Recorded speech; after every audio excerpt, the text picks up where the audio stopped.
Hey everyone, welcome to this very special and important episode of InRange.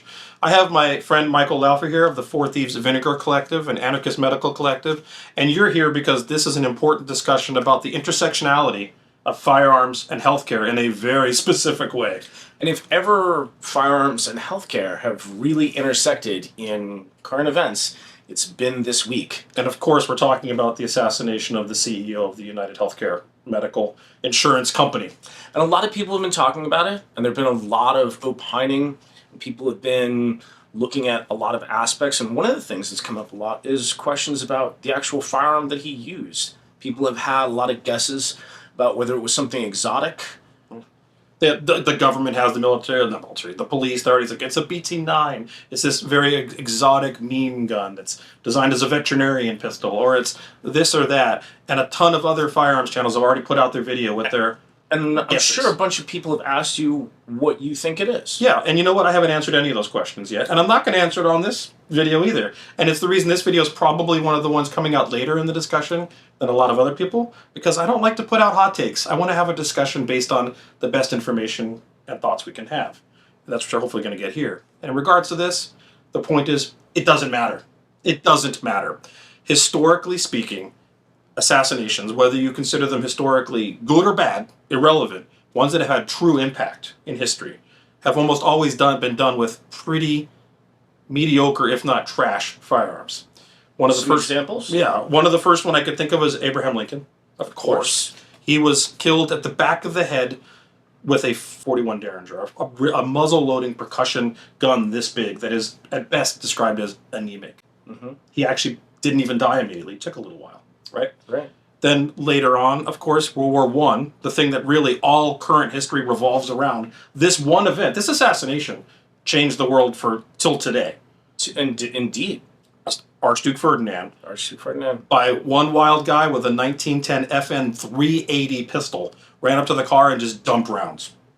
And everything turned. Everything turned. Still today, those shots still reverberate now. Yeah. Like nation states, everything revolves around that one event.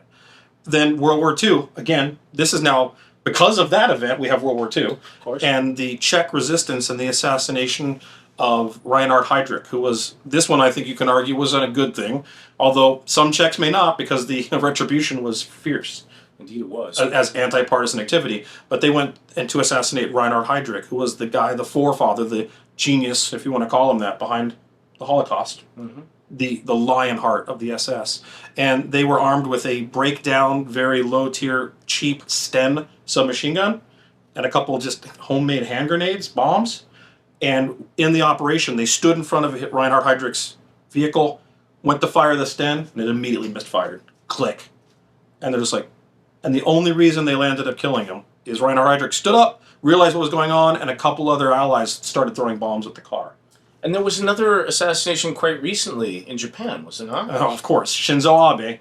It was a kind of pipe-made, homemade, electro-fired blunderbuss. So if we think about what happened this week, if you think about something that was suppressed, that didn't function very well, if you watch the video footage at maybe, 3 meters? Something like that. You could have done that with anything, right? Anything. I mean, this could have been... I think we're starting to see ideas about what they think it is, but the reality is this could have been an expensive BT-9 meme gun, or it could have been a $150 high point with a threaded barrel and an adapter from Amazon to put an oil filter on it. The whole thing could have been less than $200, and it would have not. It could have not even had sights on it, and it wouldn't have mattered. And similarly, he might have even just made it himself. It's possible this guy just made it himself, exactly. The gear to do what was done in this had very little or almost nothing to do with the effectiveness of what he intended to do. And in terms of that, what do you think the moral is in terms of the gear? This is the thing we see so much with people that are fixated on the topic of firearms, is that it's always an emphasis on what did he use, what was the optic, what was the suppressor. And the reality is, none of that matters when it comes to historically changing events, or even in most circumstances. Skill, desire, and will overcome any gear problems in almost every situation.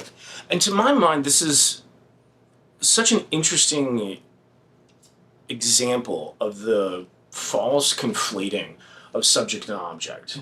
There's sort of this popularity of a parlor game of talking about the who and the how, which distracts from the why. Well, it takes away from the real conversation, I think. I think so too. And when you look at this, one of the things that's, again, so demonized in your world is the what. The firearm, the thing, the object, not the person that wielded it, not what they did with it, but just the thing, and not why they wielded it. That gets so lost in the conversation.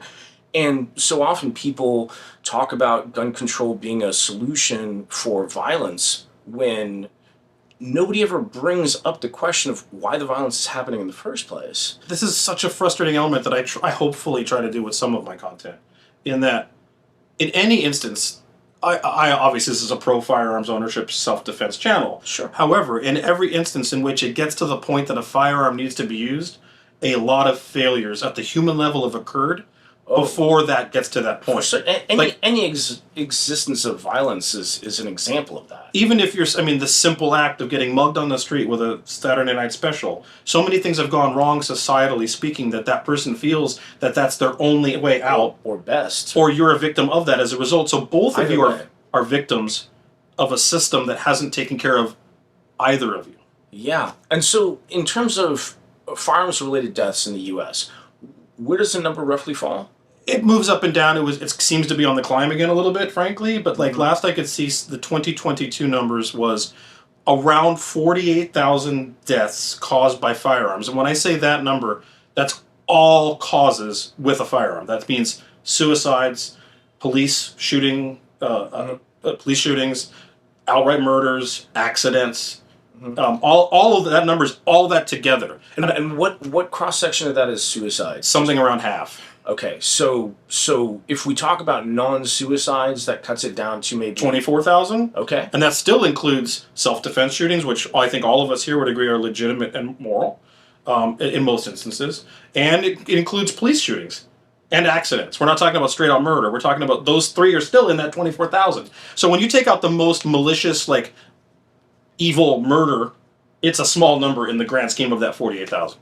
Remarkable. And then to think sort of on my side of the fence, when we sort of look at, again, more of the why as to why this particular current event occurred, there was a recently published thing that came out in the Harvard Gazette, and it was replicated by another group. We'll link the research in the description as well, that showed that last year, the number of people who died from not having health insurance was 40 some odd thousand just in the calendar year. So these are just people that the only reason is they just had no means to health care because they didn't have insurance at all. Right. And that number is real close to the total number killed by firearms already. Including suicide, which is remarkable. And then there's a whole slew of research that comes after that, looking at medical debt causing suicide.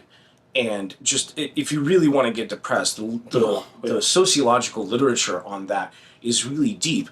But then to look specifically at what everybody's been talking about in terms of the insurance industry in the health zone, I thought it would be fascinating to say, well, how many people died who were insured, but then did not get coverage by their insurers, and that led to their death.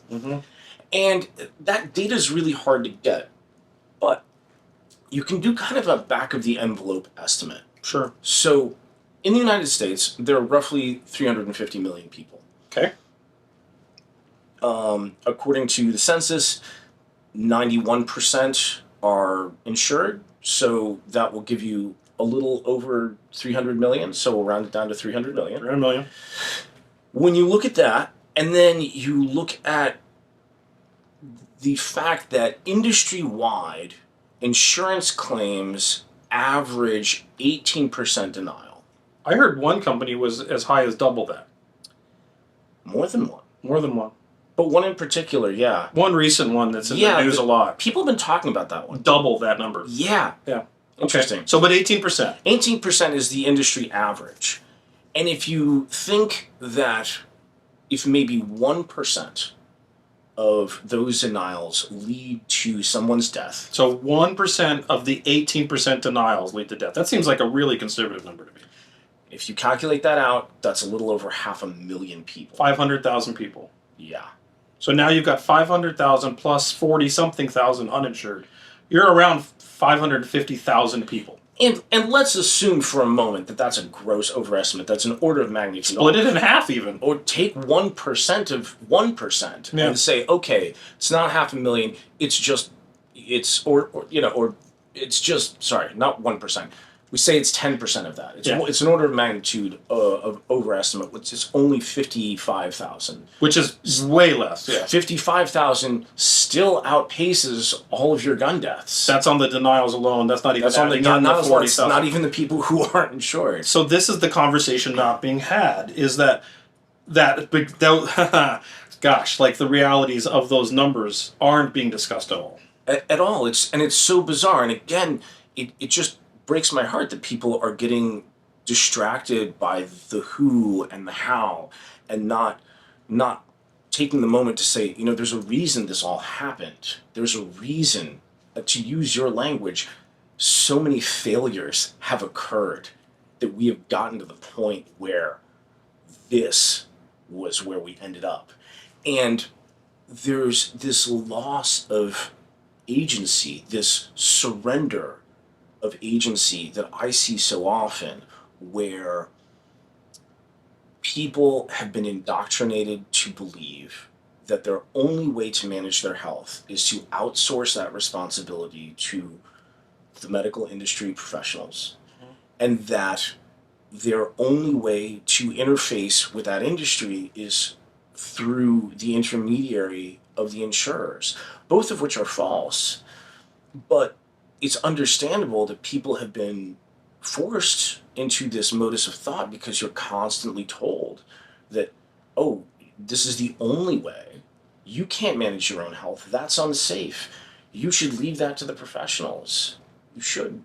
And yet that's not correct. And people who instead decide to invest their thought and time and energy in managing their own health can have better health outcomes, even if they do end up ultimately working in part with medical professionals. That they should think about their own health and safety.